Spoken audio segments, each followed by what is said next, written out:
Hello there, my fellow seekers of truth. Welcome back to the news desk that refuses to look away.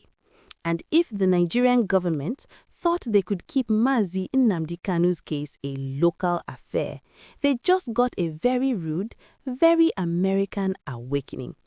Hold on to your hats, because 126 lawyers from the United States have officially entered the chat. And they didn't just come to talk, they came with a message that has sent shockwaves from the streets of Owerri all the way to the hallowed halls of Aso Rock. The AVID connection. Now, how did we get here? Last week, we saw a group known as AVID, the African Veterans of Igbo Descent in the U.S. Army, visit Kanu in his Sokoto detention. At the time, they were quiet about their mission, but as the saying goes, beware the silence of a soldier. These veterans went back to the States and activated a legal powerhouse. These 126 lawyers have reached out to Kanu's lead counsels, Aloy Ijimako and Maxwell Opara, with a strategy so sharp it could cut through a steel door. They aren't just advising on Nigerian law, they are bringing the full weight of international law to the table. They skipped the line strategy. Here is where it gets spicy. These U.S. lawyers are asking a very bold question. Is it possible to skip the appeal court and go straight to the Supreme Court?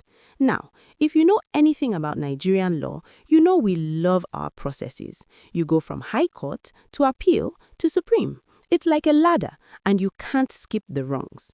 But why would these Americans suggest such a thing? Because they've seen the Federal High Court show and they aren't impressed. They believe the appeal court might just be a repeat broadcast of the same political bias. They are telling Ijimako and Opara, don't let them trap you in procedural loops while your client is stuck in Sokoto. The illegal rendition trap. But since we have to go through the appeal court, the U.S. team has identified the saving ground. Listen closely, because this is the part the government hates. They told the Nigerian lawyers, you can argue about everything else, but never let go of the illegal rendition. Look at the diagram on your screen. In a normal world, the law follows a path: legal arrest, legal trial, legal sentence. But in Kanu's world, the first step was a crime: illegal rendition from Kenya. The U.S. lawyers are arguing that because the arrest was a criminal act by the state, the entire trial is a nullity.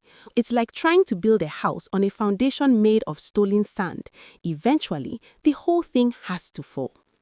Activating international giants.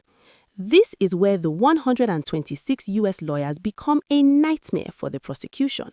By focusing on the illegal rendition, they are activating international bodies that Nigeria actually cares about.